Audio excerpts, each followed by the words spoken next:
And one of the best things to do about getting partners is they need to fully understand what we do so we can fully understand what they do. And it's not just a bunch of gobbledygook. We're not trying to stop people from doing things. We want good partnerships, but it has to also be within the guidelines and laws and regulations. I know all y'all do. This is an outdoor session we're going to be able to do. It was also with Doug Evans, the city of Grapevine. He disappeared.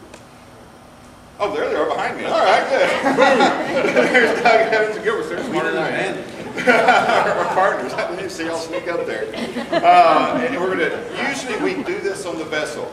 But the vessel has a conference center that's inside of it. There's going to be 100 of us. We're going to use the top and the bottom, and so we can't do it. So we're going to do this briefing first, and we're going to have a great time and looking at everything. Let's see if this thing's going to work. Oh, outstanding.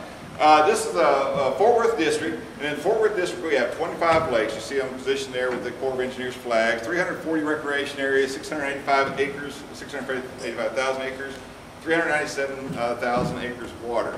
And the Trinity Regional Project, Brian Phelps is the OPM that's here, we have 7 lakes within the Metroplex area. You see Dallas and Fort Worth, Louisville, there's Grapevine just right above the airport, Benbrook, Navarro Mills, Joe Pool, Bardwell Lake, and Vaughn Lake. Most of these go into the Trinity. 6 out of the 7 go into the Trinity. And does that, Brian, does the other one go into the Trinity? Yeah, it's in a different region office, okay. And what we're talking about, and you heard me say it, we have flood control. Yes, I know it's flow damage reduction. I'm trying to get where they understand what that is, Corps people. Water supply, recreation, natural resource management, and then we have 2 small demand hydropowers here. We also have 2 large hydropower lakes within the whole district, but in the Trinity we only have 2 small demands. Also, our sister areas have navigation, Mississippi, all that, and along the intercoastal waterways. This is what we have here. And what happens is that natural resources and recreation, which y'all all know about and everything, are subject to flood control and water supply. And we're going to see what that does. Okay, well this is a nice little chart of what floods do. And it goes from 1952 on the bottom, and we set it out to 2000. This map is actually set up as we're trying to explain to the Gaylord people and everything what floods do and how we do the parks. On the left side, you'll see elevation from 470 to 570. That's mean sea level. And so what that is a graph of how often we flood, and it starts. In 1952, this lake was being built, and you can see where we got a little downturn in there, and that's when we started building, and then you start seeing some of the floods. When you start seeing it come up to that 500 on this left side about 1954, we started impounding. You can see it kind of going up. When it goes down, that's a drought. And then all of a sudden you see in 1957 we have a flood event. That's one event. And we flooded and all went over the uncontrolled spillway. That 560 up there is the uncontrolled spillway. That was one flood, and we weren't even at conservation pool. Now that line that's between 530 and 540, does this have a little shooter on it? Yeah, right there.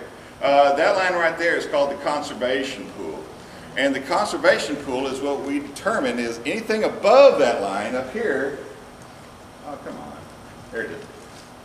There it is. Anything up in here is floodwaters of the United States. Everything below that is water supply. And so that's what we do. Anything that's above that line, that 535 line, is considered floodwaters of the United States, and we have to discharge it as soon as possible to get ready for another flood. And so we'll put it down the rivers. We don't want to overtop the banks, and so it takes a while. Well, there's 25 lakes in the system, and they're all discharging at the same time. And so you end up having to hold the water. And so if you have parks down there, what happens to those parks? They go underwater. And things happen to parks that go underneath the water. And that area that you see where it peaks up and goes out, that might be 3 or 4 months, 6 months, depending on how long we have to hold it. So, what are these things going down when it goes down? Those are droughts. You'll see those droughts lasting for years. And sometimes in Texas we'll get into 7 years of drought. And it goes down, and what happens when you can't launch your boat? Because there ain't no water. Yeah. But people still need to drink water. Y'all are all drinking it, taking baths, which we appreciate that, and washing your cars. And so we are fully involved in the hydro cycle, and we have to make sure we manage our recreation. And what we don't like is we don't like to put habitable structures within the 100-year flood, because it's going to flood. People say, oh, well, I'm safe after the 100-year. Oh, there's a 200-year flood, 300-year flood, 500 and 1,000-year flood. Canyon Lake, a couple of years ago, had a 300-year flood. And so houses that are built to 100-year are going to get into it. But right now, the requirements of Texas, you build above a 100-year flood. So we keep all habitable structures above that. Okay, so that kind of gives you a quick example of what some of our regulations are set up and what we have to also apply. And we also do natural resources from reg. For example, in the 2007 flood, we had 40 inches of rainfall in Texas between January and September, and 30 of it went between June and August. That's really kind of late. Most of our, we have spring rains or we have rains from hurricanes. So this is really atypical. In 23 of the Fort Worth Different Lakes flooded out of the 25. 2 lakes went over the uncontrolled spillway level, and 16 lakes received significant damage. We're going to go out and see some park areas, and so when you see it, you also need to see it through the eyes of what can occur. And in this one, you can see the park's probably closed, except for the boaters, if they could get on. And if you look right down there, you'll see those are restrooms right there. There's a pavilion over there, and then there's that was a roadway, and that's the entrance to the park. So, it kind of goes under. But right now, this is after the storm, and it's pretty smooth. What's interesting about storms and lakes and all that, if it just goes underwater, your structures are able to be utilized. You just have to dry them out and set them up, and they could be damaged. What impacts you is wave action. So if you got lots of wind and stuff coming in at the time of the storm, you get that wave and it beats on it. Now, if the whole facility is underneath the water and there's waves above it, that's pretty cool. You don't get as much damage. But usually you're in the middle of the storm while it's rising, because remember, we got hundreds, thousands of miles up here that are picking up the water. And as it's going up under, if you have that wave action, it starts beating on those buildings, then it tears the infrastructure down. But you know what? That's what our lakes were designed for, and that's okay. Because at the dam and below it towards the lake, towards the Gulf, that is where you have the savings in money from flood damage. What happens at the dam above? It goes underwater. You have flood damage in all your parks. Okay, it starts receding, and you find out what was in the river upstream from you, because it's all now deposited inside your parks and on top of your facilities. And this one had some wave damage into it. You can see where it was underwater, and we just lost all the stone off of it. And there was an entrance complex, and now it's going down. And we no longer have a pavilion, and there goes the restroom. Okay, but we did our function. We did it very well. You'll see this is the 509. This is one I had in here. I stole it off from Charlie's charts, and it had cumulative benefits. Look at this. We're able to receive out of Fort Worth District $56 billion worth of savings from downstream. That is fantastic. And this is just the Trinity. The Trinity region total is 53.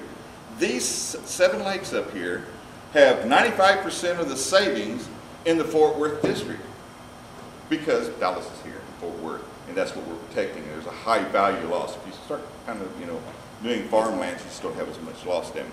It's still very important down there. There's some people living down below this also. And then you can see where Grapevine Lake is, saves $8 billion. How much of that money, of that savings, is that real money? That's good economic impact. There's not any real money that's sitting in the budget, and we don't get a percentage of that back. So we have all this damage on the dam. We save all this money, but we have a hard time fixing our facilities except out of standard operation and maintenance. We'll put in for a budget package, we'll put in, and hopefully we get it sometimes to do. Otherwise, we take it out of our hide. Okay, water supply. That was those charts where the water went down. It's very important. And here in North Texas, we have Dallas, Denton, and everybody else strings out of it. The state of Texas does it through Brazos River Authority. They do it through river authorities. We have Brazos River Training and all that, and they sell the water. And so everybody likes to tell us we hold the bucket. We kind of manage the water that's in there, but it's their water. And except when it hits floodplains, then it's ours. That's the fun thing about it. Okay. Now then, we can get to Grapevine Lake. So you kind of know Core 101, what happens and what happens to our parks and why we can't always fix them. Okay, here's Grapevine Lake. Now, 13 parks areas. And basically it's almost the whole south side and most of the north. You can see them all kind of identified there.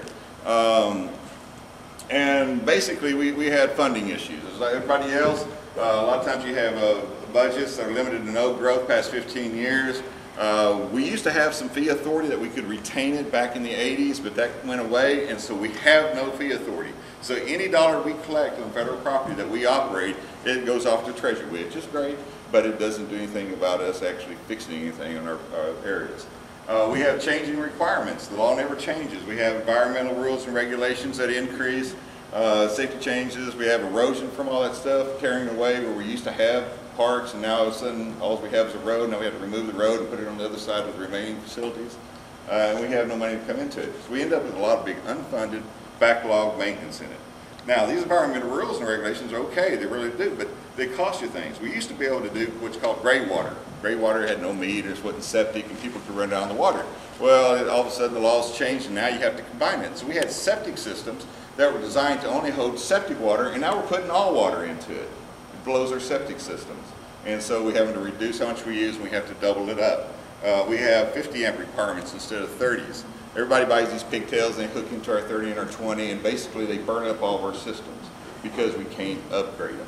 And the recreation packages aren't packed. And of course we have erosion that you saw. So our management decisions either continue managing these parks in a declining manner, or we're going to have to reduce the number of parks we have. And it turns out closure isn't a real good one. Why not? Dr. Compton talked about it. It's that economic engine. Oh boy, we can save $52,000. But that's not what happens to the community, is it? And we did some closures. We tried it in the 1980s, did pretty well, got all beat up on it. And in the 90s, early 90s, we tried it and we didn't get to do it. We got sued and we didn't able to close it. So that throws our interest into partnerships and what else can we do. So we're going to locate and employ some partnerships. All right, we got some with the authorization. We went in there and looked at the regs, and all of a sudden we find that we have the ability for concessions, resort, and quasi-public development. And in other part of regulations, we can start using leveraged resources. So the guys are out in the field are going, what's that? I guess that's partnerships. We don't know really what to do with all that. And we can also establish projects for cost-effective program to rehabilitate recreation systems when feasible, or consolidators and close, which isn't too feasible, or consider leasing. So all of a sudden, real estate becomes a real important partner with us on how we're going to do this, and so do our cities. So we got to start looking who we're going to work with, who has a vested interest in it, and we're looking for park and recreation purposes. So we did that. We were on lease, and Doug's going to talk about that and what it is, and a little bit about an economic engine, and show all what they've done with it. And I won't bore you with that. But what happens is we were able to save some money. We've gone in there and we've basically leased out, and I'll show you a map here in a second. But we also have little core savings. And all we had over there in the service when I came out here was what it cost for the service contract, about $175,000. So when we leased this, that's what we're able to use in what we call signature parks, or the areas that we're going to actually get into to stay with our core responsibilities. And for that money, also this happened around Katrina and Rita, and we sent a lot of people downrange, that's Army talk, to the hurricanes, to work on them. We were able to save some labor funds, and we were able to do partnership studies. And we did charrettes. We worked with the local communities, find out what they wanted to do, how we can work with them, and set up the plans. Came into parking efforts. This is on Merle Park. This is on the north side of the lake. We'll be actually going to Twin Coves Marina tonight to eat, which is right there. And we were able to start embedding on this plan. And we got the gate complex built, and we started repairing the park as much as we can. And then this is just some pictures of where we're going with it now. Okay, partner supports the City of Grapevine. What we did is we worked with them, and you heard the mayor talk a little bit about it. And it all sounds real happy right now, and we are. We're all real happy. We all high-five each other. When we first started, it wasn't so happy. We didn't understand each other. They didn't know why we're trying to dump our parks on them. We didn't know why. They put it in their master plan first without talking to us. We were putting in budgets for $4 million. They were waiting for us to fix it. If we're going to spend $4 million, why don't we fix it? And it's Great Lakes. Silver Lake Park was called in. Now it's the Vineyards. You'll see how fantastic a job they did with it.